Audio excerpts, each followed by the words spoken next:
Welcome. It's indisputable. I'm your host, Rashad. Richey, good to be with you. We have a lot on the agenda today. Breaking down news of the day. Jackson White, co-founder, editor-in-chief of Politiscope, TYT Rebel HQ creator, host of the YouTube channel Politics and Paper, doing very well. Proud of the brother. Fascinating first story here.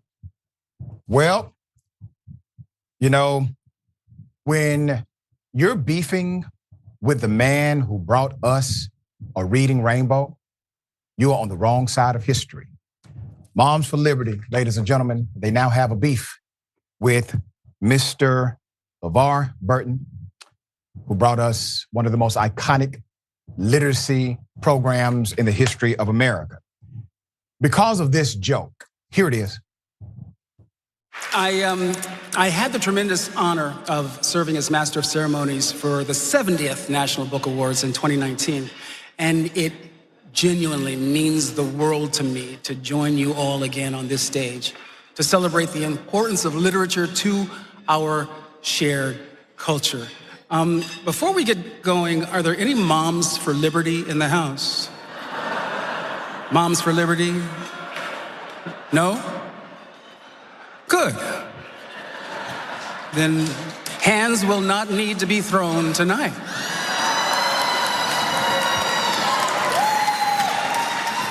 I mean, the classy way he said that. Put it up, ladies and gentlemen. The man said, hands will not have to be thrown tonight. He could have said, you don't have to throw them hands, but he did not. He said it in the way that the man with all the class in the world should say it. And by the way, Moms for Liberty, ultra-conservative extremist organization, basically a bunch of Karens who are considered hateful, and in my opinion, domestic terrorists. They want to ban books. They don't like books. They go around saying no to books. Mr. Burton says yes to books. All right, so put them up full mass. So after the, hosting of a major event, literacy advocate LeVar Burton blasted conservative political organization Moms for Liberty. This was at the annual National Book Award ceremony. The National Book Awards ceremony. Moms for Liberty, they don't like books. They want books to be banned. So the group decided to call him out on social media for that joke. Here it is. All right. Now, before we get going, are there any Moms for Liberty in the house? He said Burton joked during the event. It was a joke on November 15th. No, good. Then hands would not have to be thrown tonight. Everybody laughs. They continue with the program, no problem. The organization, which started in Florida in 2021, but has since expanded, is considered an extremist group by the Southern Poverty Law Center that has played a role in the book banning crisis and spoken out against LGBTQ and race being included in school curriculums. Their website emphasizes that it is, quote, dedicated to fighting for the survival of America by unifying, educating, and empowering parents to defend their parental rights at all levels of government, end quote. Burton's comments come amid a significant push to get books off the shelves. According to PEN America, there were 3,362 instances of book banning during the 2022 to 23 school year, a boost from the previous year. Following the ceremony, the organization took to X, formerly known as Twitter, to respond to Mr. Burton. Here's what they said, quote, American moms weep as a childhood favorite reading rainbow calls for physical attacks against us because we are protecting the innocence of our children, the group wrote. And then they tagged at LeVar Burton. Why have you sunk so low? Threatening physical violence against women? Question mark. Burton served as a host on the highly popular PBS educational series Reading Rainbow, which encouraged the connection between kids and books. During a recent interview on The View, the television star touched on the effort to ban children's books. I'll be absolutely candid and honest, he said. It's embarrassing that we are banning books in this country, in this culture, and in this day and age. He said this in 2022. He goes on to say, we have this aversion in this country to knowing about our past and anything that is unpleasant. We don't want to deal with. This is not going away. Nothing goes away, especially if you ignore it. So read the books they're banning. That's where the good stuff is, end quote. Burton has consistently taken a strong stance against book bans. For instance, he spearheaded an open letter signed by a coalition of Hollywood's biggest stars, highlighting that the bans, quote, is not just antithetical to free speech and expression, but has a chilling effect on the broader creative field, the Hill reported in September. So let's put up a picture of Mr. Burton again. Now, I want to remind everyone that they are concerned about him. They're saying he threatened physical violence against Moms for Liberty. No, he is not, and he did not. But see, this is the Karenicity we speak of. They literally showed their Karenicity on X, formerly known as Twitter. But the irony is, since they claim somehow they're protecting innocent children in their proclamation, earlier this week, one of their leaders was exposed as a child sex offender. Put him up, Republican named Philip Fisher Jr. There he is, a Moms for Liberty leader. They're worried about the wrong black man, obviously. Okay, dear brother, this is one of those stories where, first of all, he's talking about a bunch of Karens who don't like books because they would like to basically eradicate the true historical lesson of what this country is, was, and potentially can be. And then they come out and say, oh, he threatened to attack us. Classic here. What are your thoughts? Well, it's always funny to watch right-wing groups like this really just act like they've never lost before and never tasted defeat or never tried anything before. Because when you just lose resoundingly the way that Moms for Liberty did, you would think that there would be a little bit more self-reflection that would go on to say, how might we better sell this message, or how might we adjust, or is there a purpose to this? Is it going to ever sell? But the comeback of them saying, oh, he's, talking about abusing or attacking women. It's like, it really just sounds like they didn't have anything else to say. You know what I mean? Like they didn't have, there was nothing else for them to say. So they're like, oh, well, you're talking about beating up women, when obviously, this man, when we first came in, I was like, I remember him from as far back as I got memories. I remember reading Rainbow before I even knew how to read or anything. LeVar is someone who got me interested in reading in the first place. Yep. He's one of the more, kindred spirits that America has ever had to offer, at least that I've been exposed to. So, that's right. They're just a bunch of losers, and they're going to keep losing if this is what they're steadfast to do. Especially coming after one of the most iconic figures in American history, who's a really good guy, right?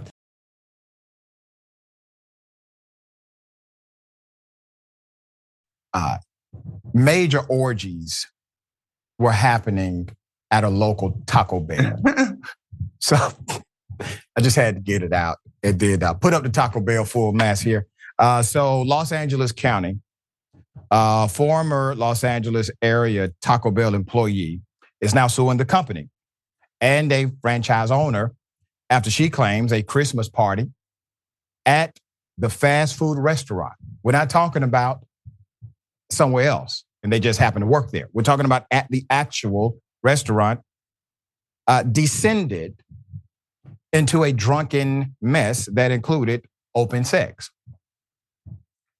Elena Bochum, filed her lawsuit last week in Los Angeles Superior Court, and it's a doozy. In the suit, she alleges that her supervisor invited her to the December 18th, 2022 party at the San Pedro Taco Bell, at which she was employed. She was encouraged to bring food for a potluck-style buffet. I mean, that's normative. No problem. I can bring some cheese and dip or something. And her contribution was a bowl of guacamole. Once she arrived, Miss Betcham discovered that her supervisor covered the windows of the restaurant with wrapping paper and also covered the cameras for the lobby in the inside of the restaurant. Now it's getting weird. Now I know the guacamole is good, but damn. So she claims, I got to get through the story, brother. There's more. She claims her supervisor then provided alcohol to staffers. So that kind of made sense. All right, so you're serving alcohol with all adults here. You don't want people to see this. But several of whom were overserved, as the lawsuit states. And then around midnight, she stepped outside for a short time. She walked back into the restaurant and saw a coworker having sex with his wife in front of everyone at the party. She alleges the coworker's wife, she claims, was also kissing her female manager and another female coworker at the same time. There's more. Shocked, disgusted, and outraged, she said. She alleges that she first ran out of the restaurant, but then went back inside to retrieve her guacamole bowl. Only to...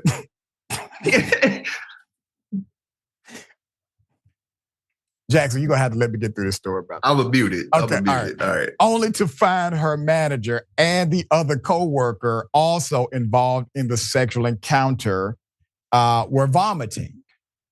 All right?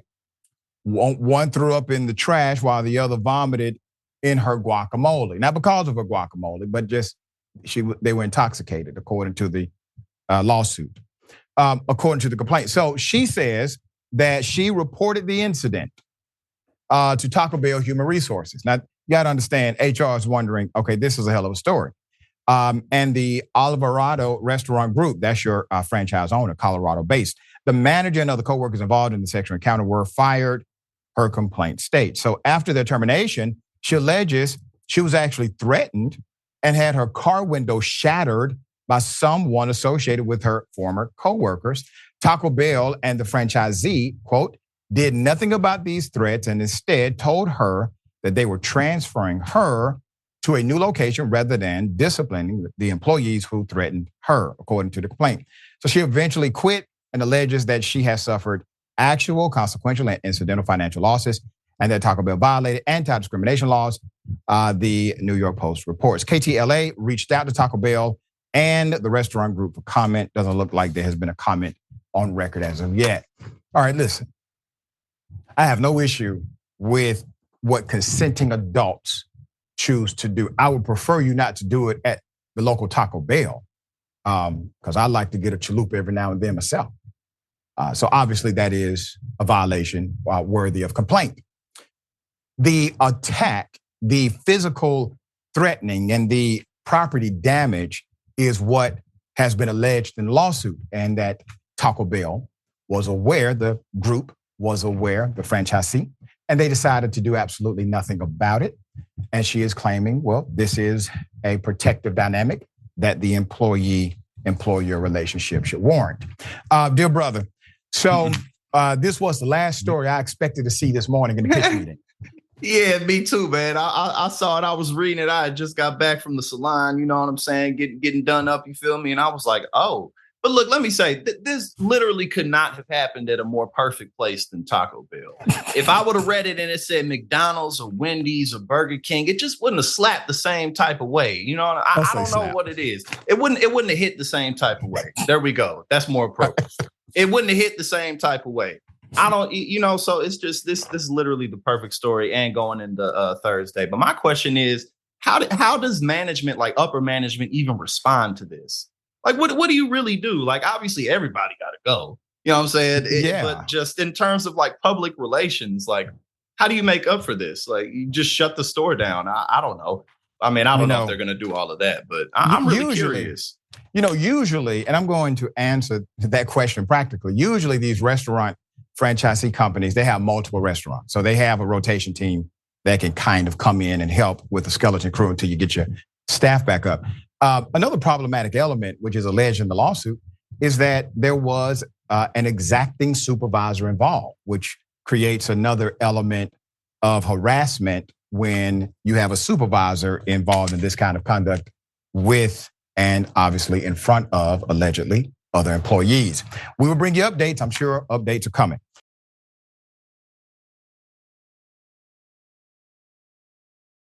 Black man who shot a cop during a no-knock warrant has been found guilty. This was a raid. The man was in jail for 9 years. Put up the picture full mass. I'm going to explain the background here. Per reason, a Texas jury on Tuesday convicted Marvin Guy of murdering a local police officer in a case that challenged no-knock raids against one's right to self-defense. We've been here before. This is a much older case with a recent outcome. Guy who waited in jail for over 9 years. Now that is an important number, an important fact.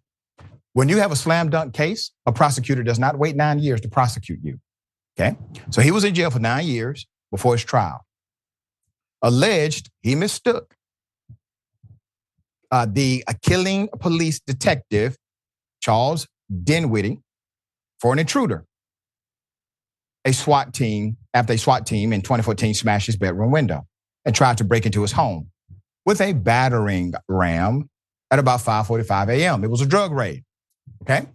The panel declined, however, to convict him of capital murder. That was on the table. They said no, and instead opted for murder, meaning they did not agree, at least not unanimously, that Mr. Guy knew he was shooting a law enforcement officer. If he knew, you got to think about the logic here. Keep up this graphic. If he knew he was shooting a cop, they would have convicted on capital murder. That is the statute that was on the table. They said, no, we don't agree that he knew this was a police officer. The raid was the product of a no-knock warrant, which police pursued in response to a tip that Guy had been dealing cocaine, and which allowed them to break into Guy's apartment without first identifying themselves. I'm going to give you significant details of the incident. May 9th, 2014. Before the sun rose, it was still dark outside. About 24 officers arrived at his residence. The team struggled to fully penetrate the door, and their battering ram, something was blocking it from behind. One officer accidentally detonated his stun grenade, accidentally, inflaming what was already a raid rapidly going awry. Guy, who lived in a high crime area, said he was woken up and assumed the police were not the police. He assumed these are criminals trying to break into my home. He had allegedly been on edge about such a situation. One of his neighbors had reportedly been victimized in a similar way a week before when an intruder choked her after forcing entry by way of her first floor window. So you have a similar methodology of break-in. Guy allegedly hit 4 officers, killing Dinwiddie and prompting police to fire over 40 rounds in return. They tried to kill him. They just weren't successful. The prosecution, however, created this theory and theorized that Guy had somehow come to know the police were coming. That, like, he basically has the ability to read minds, and that he set up a trap. Yes, it was a trap to ambush them. One man's ambush is another man's Another man panicked, being scared his home is being broken into, countered John Evans, guy's defense attorney. Key to the defense's case were the frenzied circumstances and the characteristics of the no-knock raid. Namely, that it was set in motion without warning and before dawn. Meaning nothing could have alerted him that this was happening, and it was dark. The target was disoriented. Obviously, a witness for the government testified the first day that during such raids, it was department policy to actually shine a light into the home so police could see in, but the subject couldn't see out. The prosecution concluded their case on Thursday with testimony from Dinwiddie's widow, Holly, in what was effectively a victim impact statement, all right, that creates a prejudice against the defendant, obviously. He had a zest for life, she said. He woke up happy. The defense rested the same day after calling one witness, retired Police Department Commander Scott Meads, who conducted an administrative review of the raid and identified multiple tactical errors and concerns, including that the officers were confused over the apartment's layout. Texas has what's called castle doctrine. Now we're going to get into the law. The legal principle that entitles someone to stand their ground in their home if they perceive a deadly threat. If they perceive a deadly threat, that is called a subjective standard. If they perceive a deadly threat. That protection evaporates, however, if the person is engaged in illegal activity.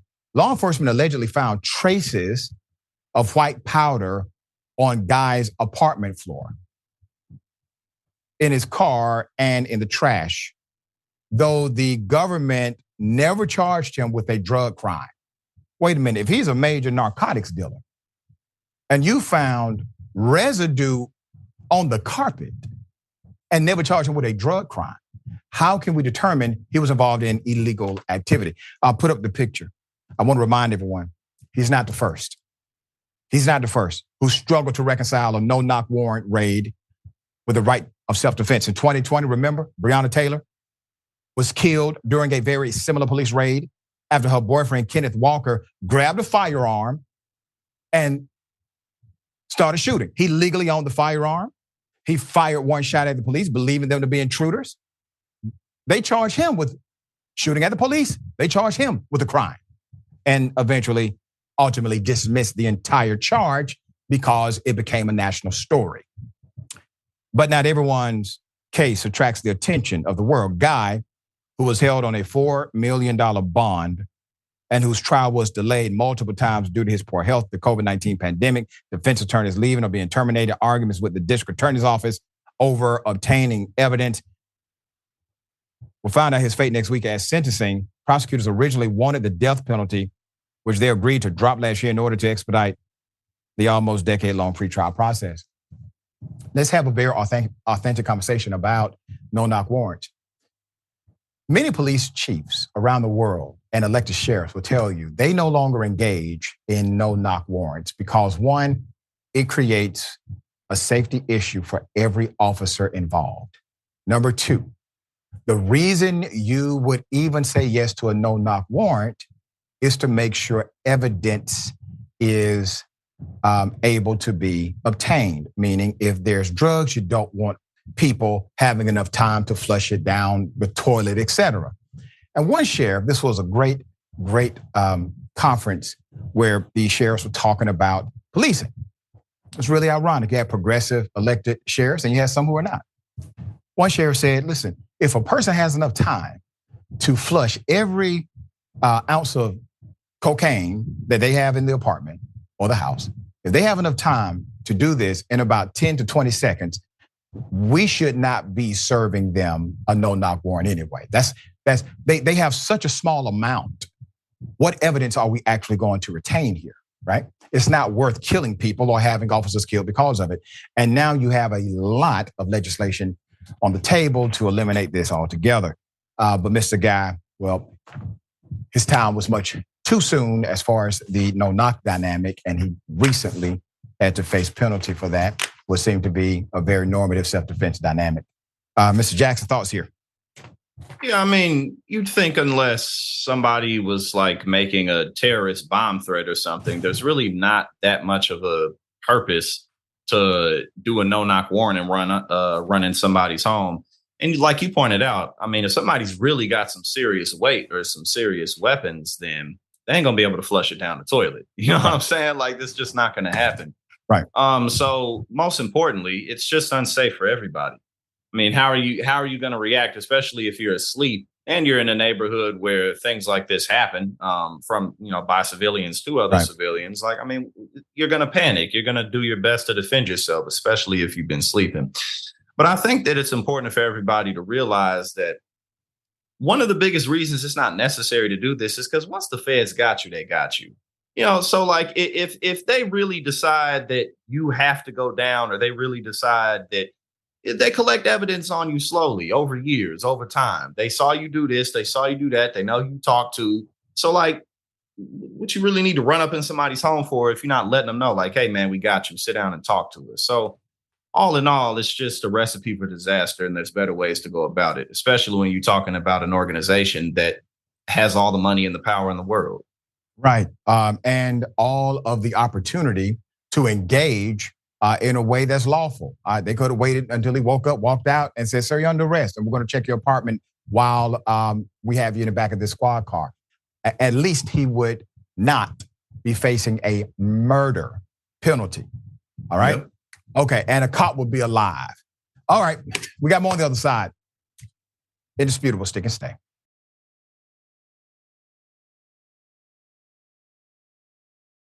All right, welcome back. Always good to be with you. We have a lot of comments. I'll read as many as I can. Civitas Vox. LeVar didn't mince his words. They choose when to take words as a metaphor when it suits them. That's right. Cal CH. Is this kind of stuff why people get sick from eating that Taco Bell every now and again? I know, I hope not. We got something else to think about and consider now, though. You know, I need Taco Bell corporate to crack down on this. We should. Dr. Richey just never needed to see this. That's all. I really did bad. Really. Mo Fury, I'm sorry, but that guacamole is gone. Next TYT reporter, I want to be very clear. The special sauce we just got in isn't what you think it is. Fritz, is it Jaquez? I know I was corrected on this before. My apologies. And thank you for that. Dr. Richard Snackson, two gorgeous men. I am thankful for on this Thanksgiving Eve, and we're thankful for you. Yes, all indeed. Right? Thank you very much. Happy Thanksgiving Eve to everybody. And have a great holiday. All right. And, the Jack. The Jack, I'm not saying this. This is what the Jack is saying. Sour cream for everybody. Hey. Also, I won't hate working fast food. No, I can't do that one, brother. I can't do that. You was creeping up to your line, and then you got to the line. And then when I got to the line, I said, I'm not the one. Nah. All right. And I can do this one. The Jack, stand up, fight back. Our necks are already on the chopping block. And the YouTube a lot. All right. So Marianne Masters, thank you, was gifted a membership by James Thompson.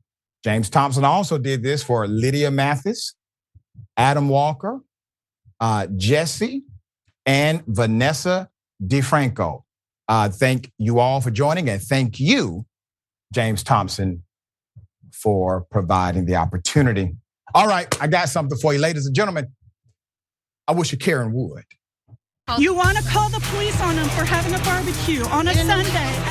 I feel free! Back off! I'm going to tell them there's an African-American man threatening my life.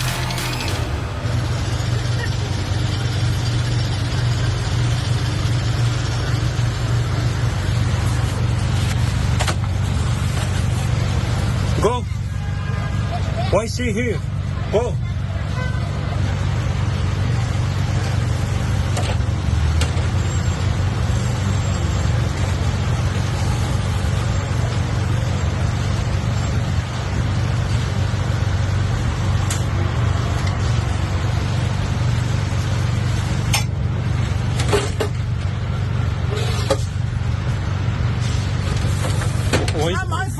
prey to a criminal. Listen, I'm working now, okay?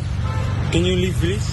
Go, please. You're not working. There's I'm nobody just here. working here, yeah. Go. There's nobody here. I'm going to put big signs here that say this guy believes in Hamas.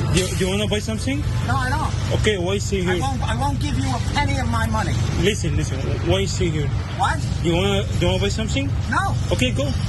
I don't want to go. I have a right to stand here. You have no right to be on the sidewalk. Do you have a permit? Yeah, I have a permit. I have everything. I have a license. Okay, but you don't have a visa. I have a passport, my friend. Go. What do you have? It's not your business. Go. Oh, it is my business because I actually know the guy who owns all these. I have an American citizen. Do you have it? American citizen? Yeah, do you have it? How? How did you become an American citizen? It's not your business. Go. Oh, you're right. I'm born here. But you're a terrorist. You support terrorism. Listen, go. I'm not support something. You support terrorism. I'm not some. You Go. support I'm just working here. children. You're a terrible person. You kill children, not me. What? Go. My kids? What about my kids? You kill children, not me. Go. I didn't kill children. Okay, why stay here? You know why? If we killed 4,000 Palestinian kids, you know what? It wasn't enough. It wasn't enough. Go. You heard him. He said, if we killed 4,000 Palestinian kids, it wasn't enough. There's more. What? Go. No. Muhammad was a child molester. Go. It says in the Hadith. You read the Hadith? Go. Do you read the Hadith? I'm gonna call the police. Go. How old was Aisha when Muhammad married It's not your business. Go. No, I'm asking you. Go. She was 6, and then he tried to have sex with her when she was 9, and her hair fell out. It says that in your own holy book. Go, please. No. You go. You. What's your name? What's my name? Yeah. Muhammad. Your name Muhammad? Yeah. Are you sure? Yeah. Okay, go. What's your name? It's not your business. No, what's your name? It's not your business. You asked me. Now I gave you my answer. You give me your answer. It's not your name. What? That's Are you me. here legally? Go. Why should I go? It's a free country. It's not Egypt here. Okay, I'm gonna call the police. Go. Why? It's not. Why not? It's not. He kills you. He likes killing you. No, that's not. That's what he said. Yes, that is what he said. You're harassing me. Yeah, I am. You know what? That's not. This is not. I have one more video. His name is not Muhammad. We actually do have his name, his background, and everything else. You're going to be shocked. Here it is. To my friends in immigration. Really? Okay, go, yeah. And to the Egyptian, the Mukhabarat wants your picture. Okay, yalla, go. Yeah? You know the Mukhabarat? The Mukhabarat. No, I don't know. You don't know? I don't speak English. No? Yeah, go, yalla. Mukhabarat in Egypt will get your parents. Go. Does your father like his fingernails? They'll take them out one by one. يلا روح من هنا يلا go. Why should I go? Why should I go? Tell me why I should go. I'm standing here. I'm an American. I have free, it's a free country. It's not like Egypt. Just smile for me.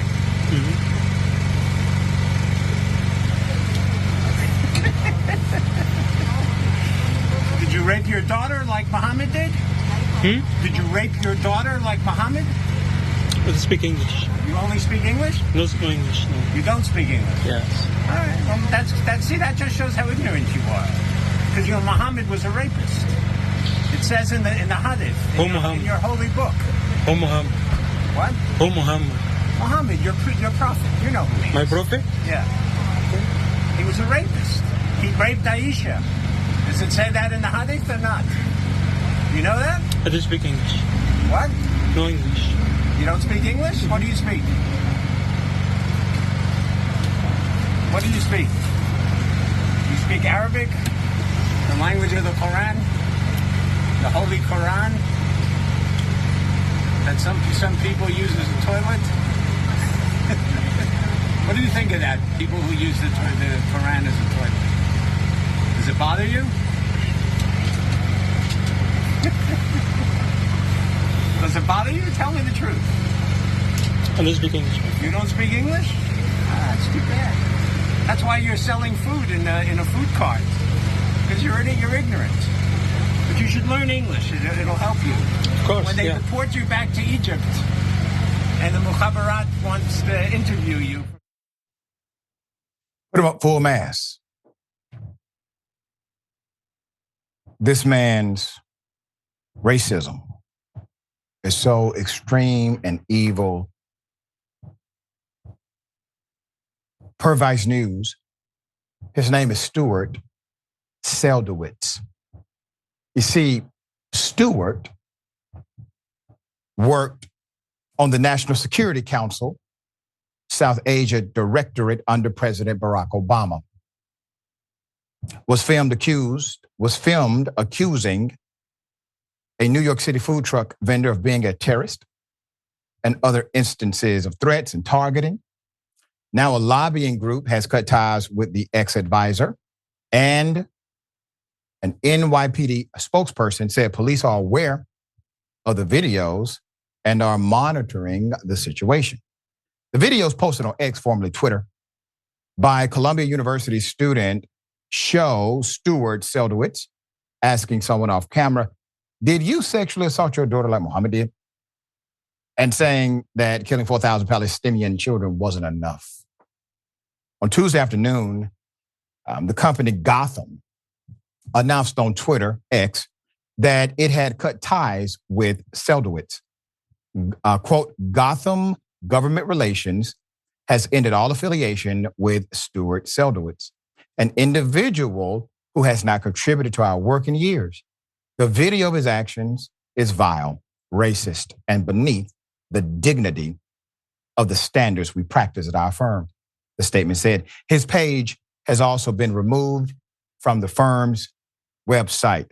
His past position, so Seldowitz, ironically, was acting director for the National Security Council, South Asia Directorate under Obama, and was the deputy director, senior political officer in the U.S. State Department's Office of Israel and Palestinian Affairs. He held this position from 1999 to 2003. More recently, he served as Foreign Affairs Chair for Gotham Government Relations, which announced his new role in a press release in November of 2022. Now, the reason why that's important is because they said we have not had any affiliation with this guy in years, but there's clearly a press release announcing he's part of the team in 2022. There's more.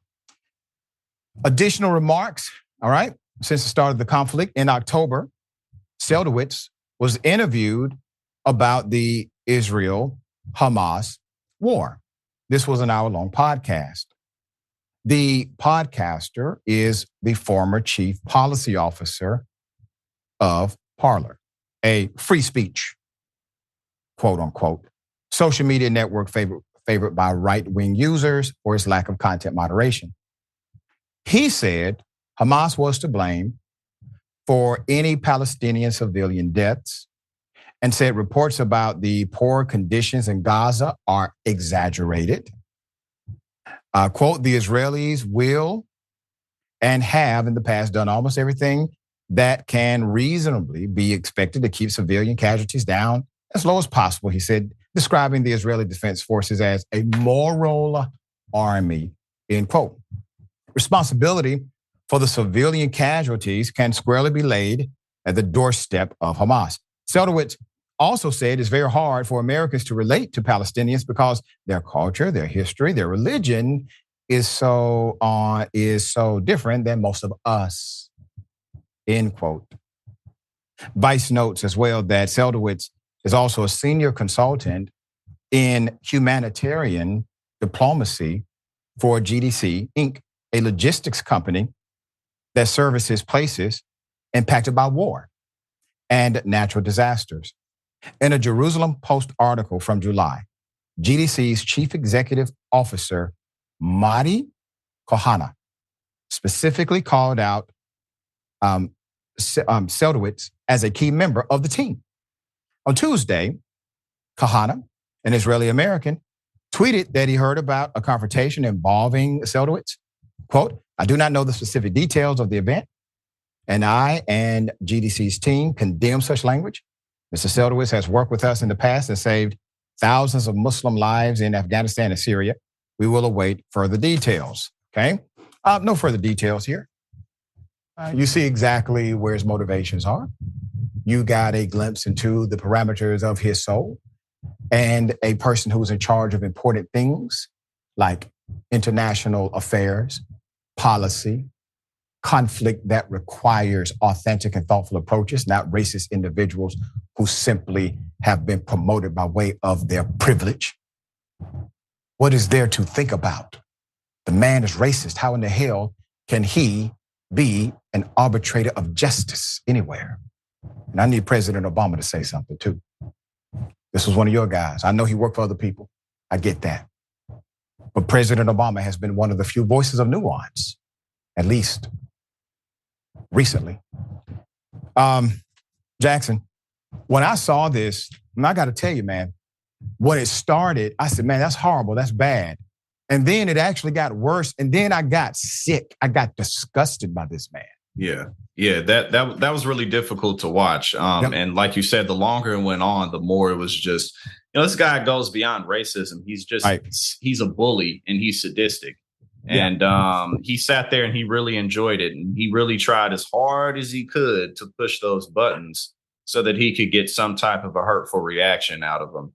I'm not going to waste my time sitting here what I would do if I would have saw that, because whatever. But even just, I think what's really good, though, is that people did just watch this. And I think as many people as possible should see that, because, again, that goes beyond racism, because there's a lot of people who are racist who know how to keep it to themselves, at least well enough. But again, like, that was just like, he's really, and the irony for him to say, you're a bad person. Like, oh, really?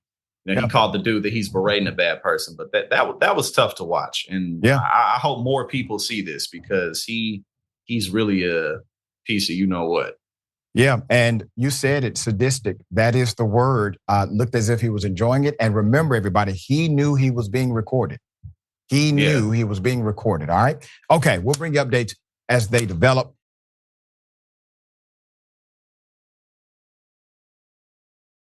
Social media, I'm trying to get more information. Would really like cooperation with the public on this one.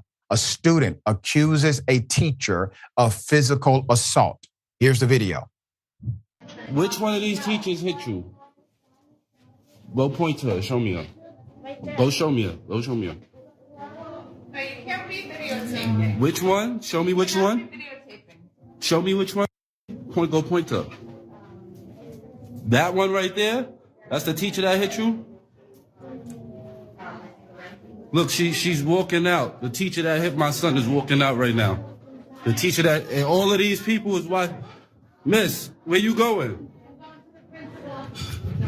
You hit my son and you leave it, right? You hit my son? You hit my son? So all of y'all adults gonna watch her hit my son, but y'all act he's not right when. Okay. Right now I'm in PS 76.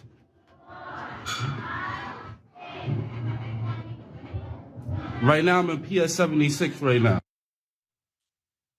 Put up the picture full mass. I will give you the information Indisputable currently has, okay?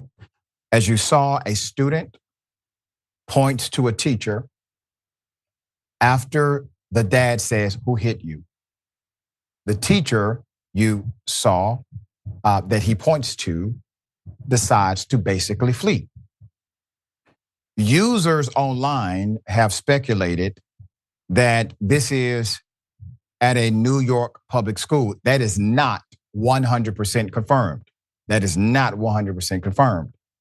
The father claimed that he previously reported the teacher over hitting his son and was upset that the same teacher was still in the classroom with the child, okay?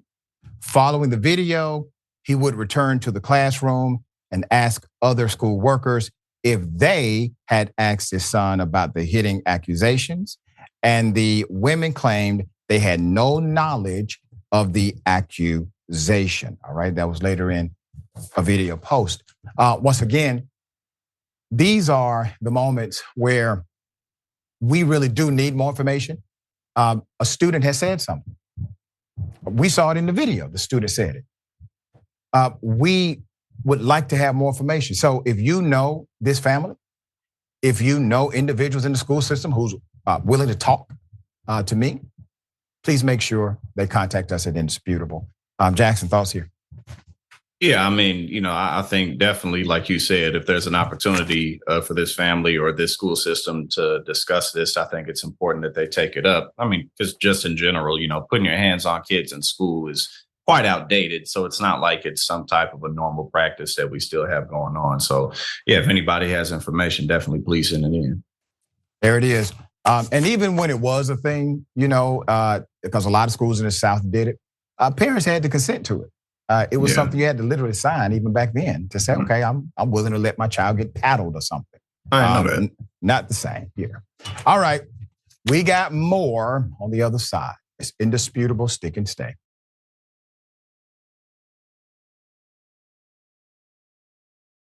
A bigoted individual decides to attack a Black woman, has pleaded guilty. I want to show you this screenshot. They basically made a citizen's arrest. Citizens, regular people, saw this happen and detained the individual. Did this happen in America? No, this was in British Columbia, Canada. William Penny pleaded guilty to assault after attacking a random Black woman in a park earlier this year, according to Castanet, a local news website. William Penny, 44, has been in custody since July 12th, 2023. And during his sentencing on Thursday, November 16th, prosecutors said, that he went after the woman at Kelowna's Park, City Park in British Columbia, Canada, because he was convinced she was recording him. So he assumed there was a recording, which does not give you the right to attack, obviously. The woman was on the phone at the time and ignoring the accusations, the report said. However, prosecutor Katie Boschert noted that he approached the woman, spat on her, and called her the N-word. In addition to pushing her, he also slammed her phone on the ground. Bouchard claimed that he has a history of racist beliefs. So a video posted by the outlet shows multiple bystanders restraining the attacker at the scene, would not let him go, saw what he did and stopped him. He was lying face down on the concrete while the group held him with their hands and feet until police arrived. And guess what? They didn't kill him. He survived. Police came, arrested him. He gets to go to court. He was able to actually go through the justice system. All right. And naturally, there's more. Prosecutor described the attack as, quote, degrading and dehumanizing. And the woman left town because of the incident.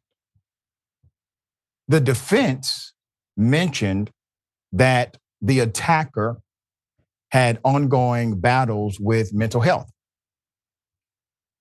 specifically narcissistic personality disorder and antisocial personality disorder with schizophrenia and drug use, okay? According to the report, Judge Andrew Tam, the court judge, sentenced him to 133 days, which is ultimately time served. He's, basically been there. And but Penny will be transported to a place called Redfish Healing Center for mental health and addiction for treatment for at least 9 months, citing the public safety element.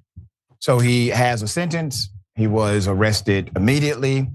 The proclamation of a mental health dynamic was associated with his remedy, the rehabilitation.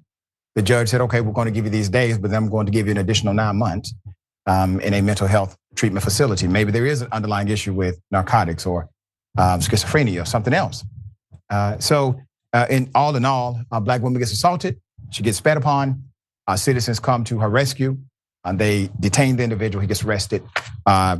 He gets punished and possibly even the help he may need. All right. We don't have evidence and record of mental health diagnosis here, but it could be true. All right. Okay. Jackson, thoughts here.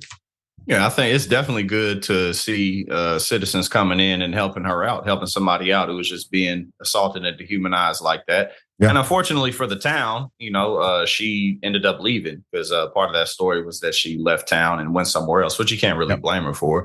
Yeah. But, that's also a bigger repercussion of these types of incidents. It can shrink communities, make people not want to go there and spread a reputation. So, but the best thing about this to me was the citizen's arrest. It's just good to see people coming to the rescue of somebody who needs it. That's right. That's right. Clearly, she was being attacked and assaulted, and they helped.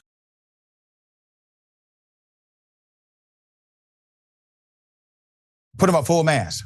Track coach tricked athletes into sending him nude photos. He has now pleaded guilty of this. 30-year-old Stephen Waith, a former college track and field coach from Chicago, pleaded guilty Tuesday to 12 counts of wire fraud, 1 count of cyber stalking, 1 count of conspiracy to commit computer fraud, and 1 count of computer fraud, aiding and abetting a connection with a scheme to trick women across the country into sending him nude or semi-nude photos.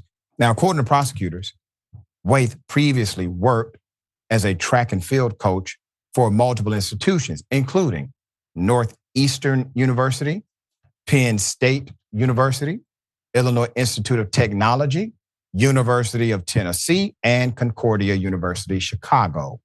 While working as a track coach at Northeastern, Waith requested the cell phones of female student athletes under the pretense of filming them at practice and meets, okay?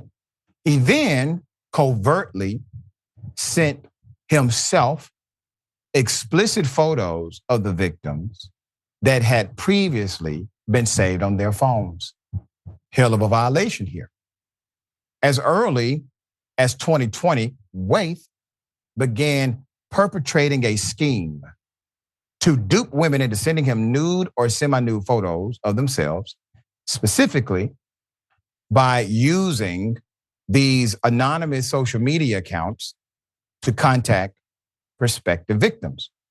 He would then claim he found compromising photos of them online, all right?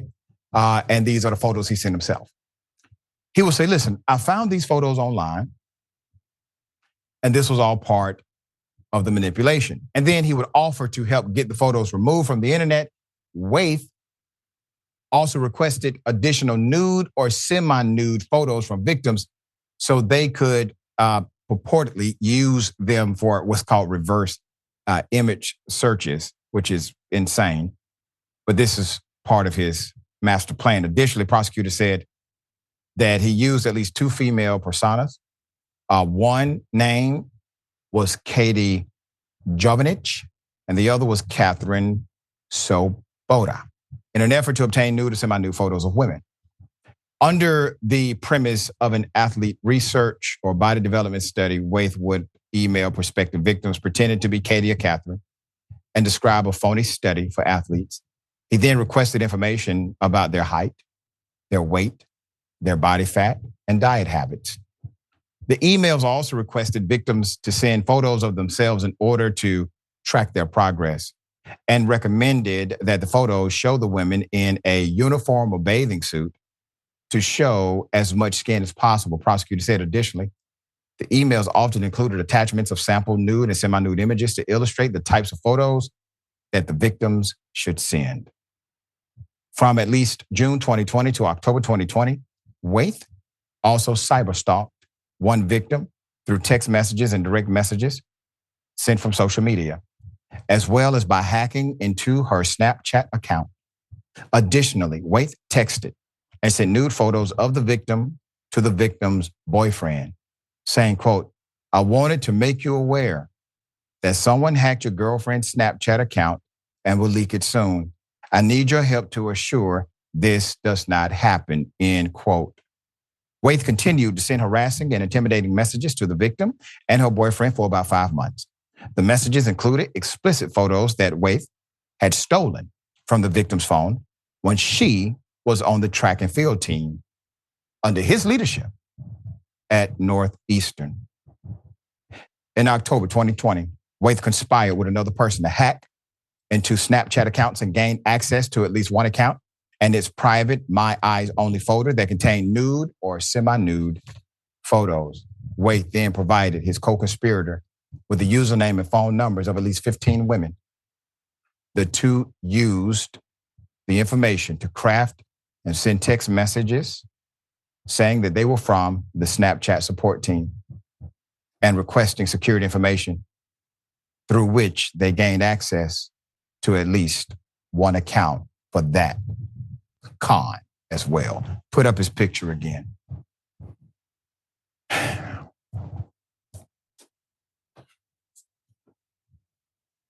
Sir, you're one of the worst type of people. Period. I don't know what redemption or redeeming value you have in you, but you literally spent your time manipulating individuals who trusted you, who looked up to you and hoped to provide, and hoped that you would provide some kind of actual leadership and mentorship to them. Shame on you. Jackson, when you look at the extreme thoughtfulness put into doing something so damn manipulative and evil, you realize how dysfunctional and perverted this human being is. Thoughts? Yeah, absolutely. I mean, the amount of effort, thinking, and also the effort to cover it up and try to make sure that people don't know that it's you every step of the way. More energy was put into this, certainly, than was put into much of anything else that he was doing.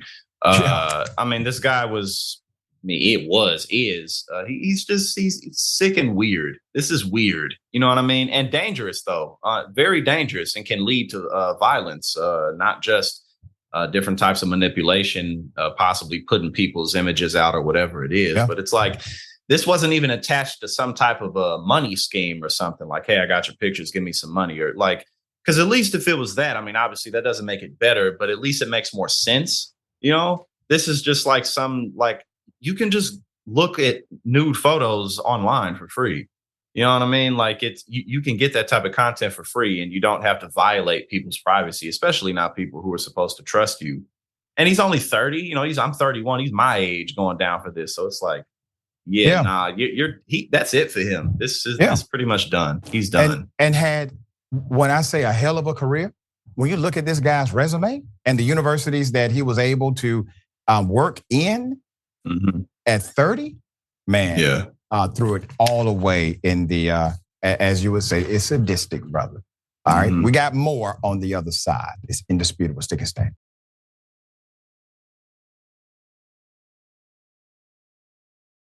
A Mississippi funeral home put the wrong body in the casket.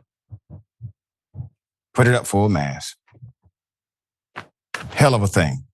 In Mississippi, the family of Mary Jean Robinson says the People's Funeral Home in Jackson put the wrong body inside the casket during their loved one's wake, leaving them disappointed. This is where people come and they pay their respects, view the body.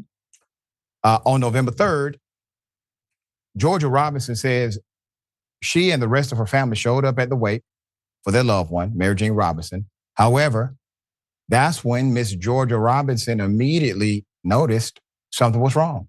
Quote, once we got in there and signed the books and everything, we were walking down to view her body. And I knew something was kind of off. I could tell that it wasn't her from far back.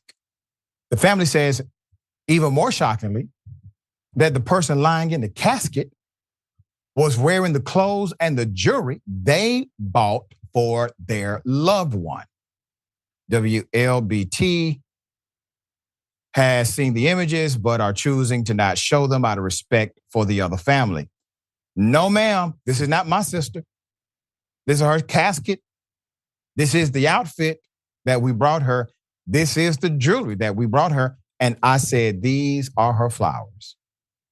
But I did not know who that is. I did not know who that was in the casket.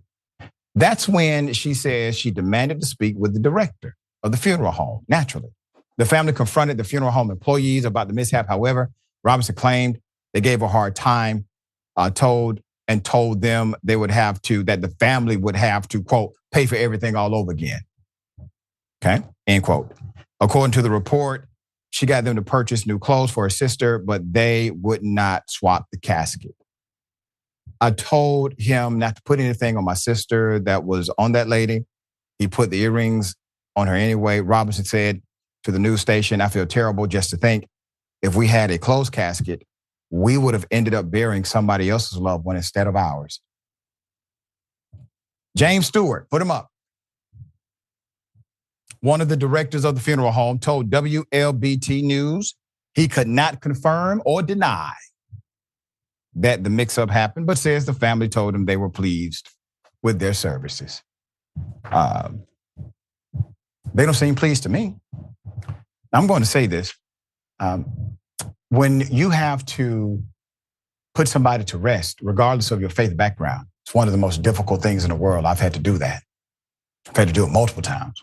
I could not imagine how I would be impacted by having something like that happen and then insensitivity from the funeral home.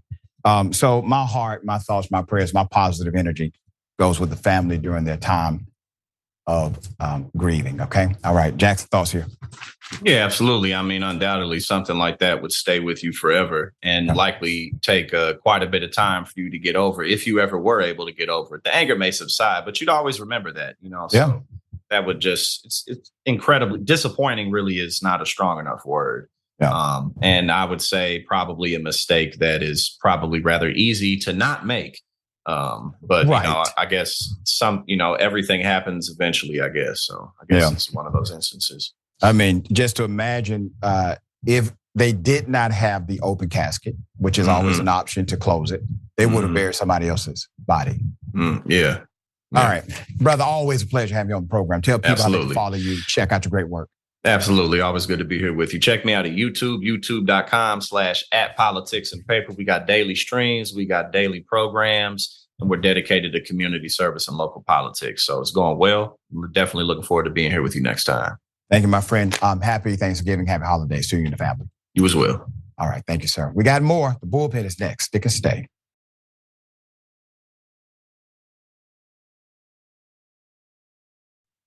All right. Welcome back. Let's get it. Ladies and gentlemen, welcome to the bullpen.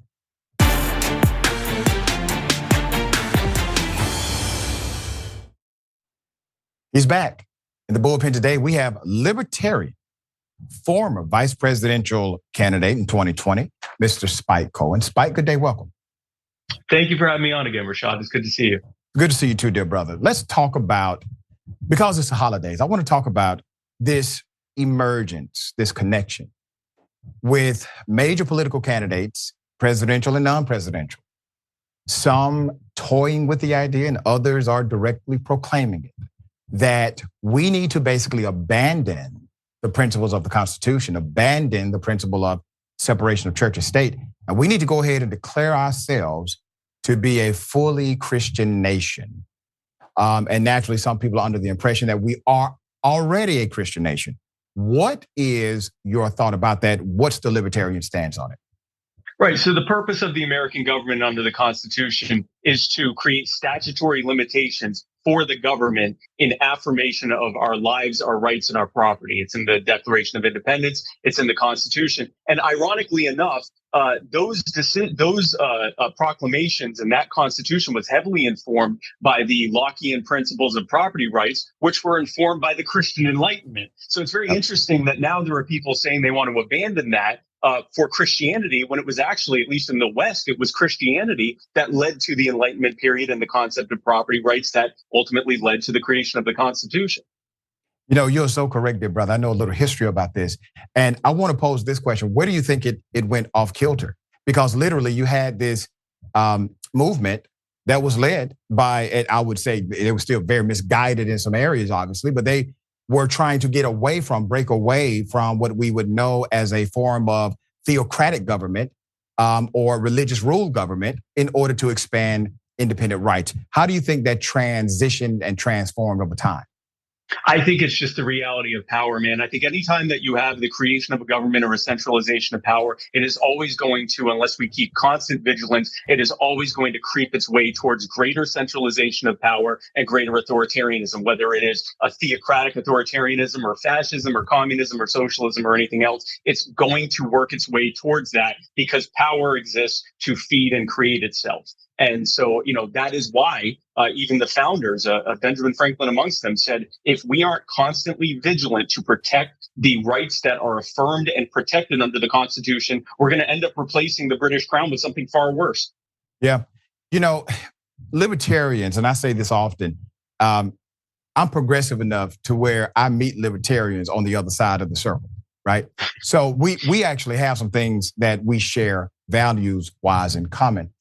But there seems to be this extreme detachment from what the Republican platform historically has been, small government, fiscal responsibility, et cetera, to now government takeover. I'm going to give you an example, and I'm providing this example because libertarians, in my opinion, you all have always, at least, even if I disagree with the political stance or the policy dynamic, you all have always been authentic in your approach to them.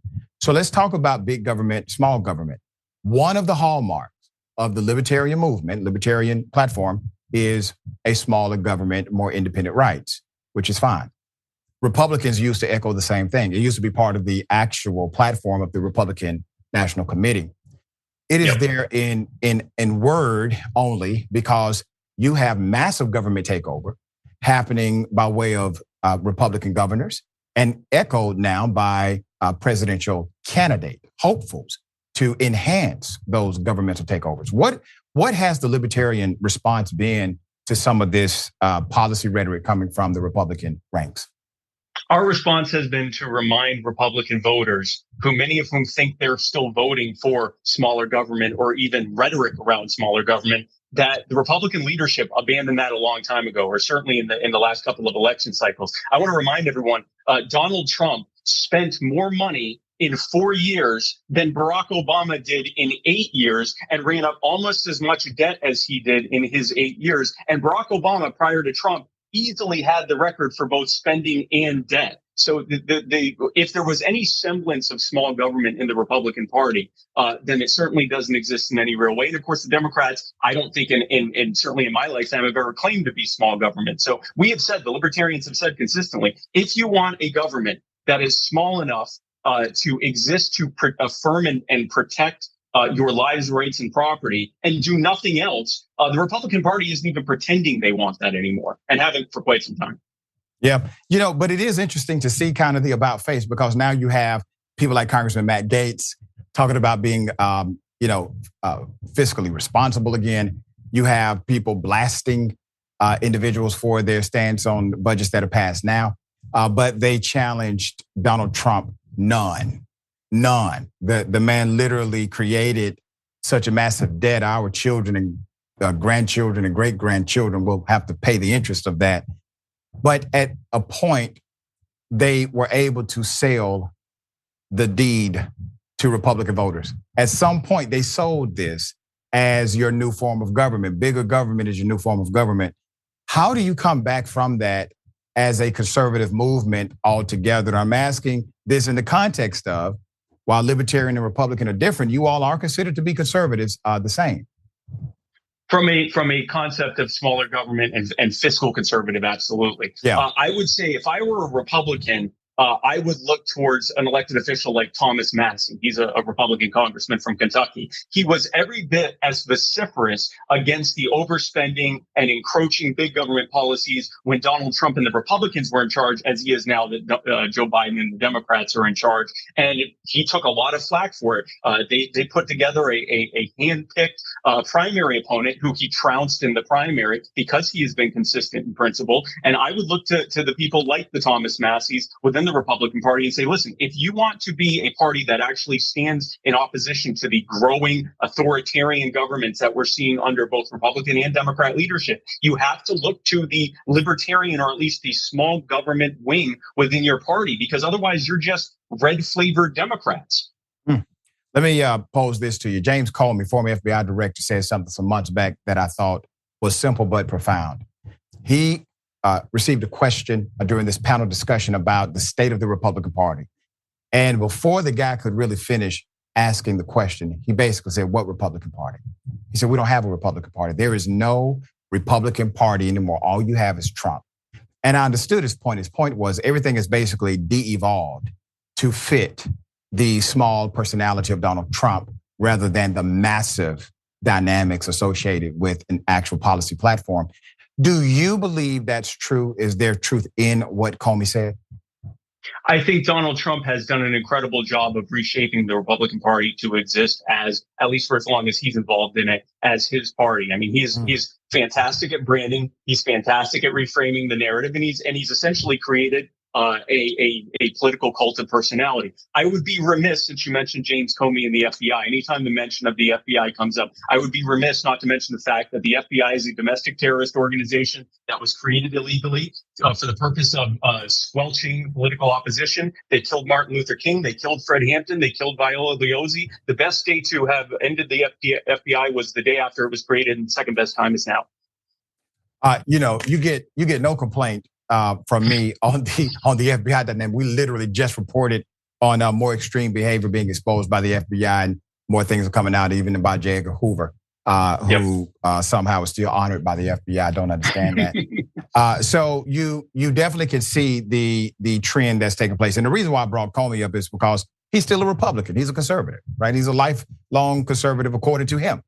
But there's this dynamic of we really don't have a platform any longer. When libertarians are in power, when libertarians get into office, what changes? What changes, we no longer rob the American people of trillions of dollars and hand it off to multinational corporations and foreign governments and big government agencies here and abroad. We don't destroy the lives and livelihoods of the American people with burdensome regulations that we exempt ourselves and our corporate buddies from.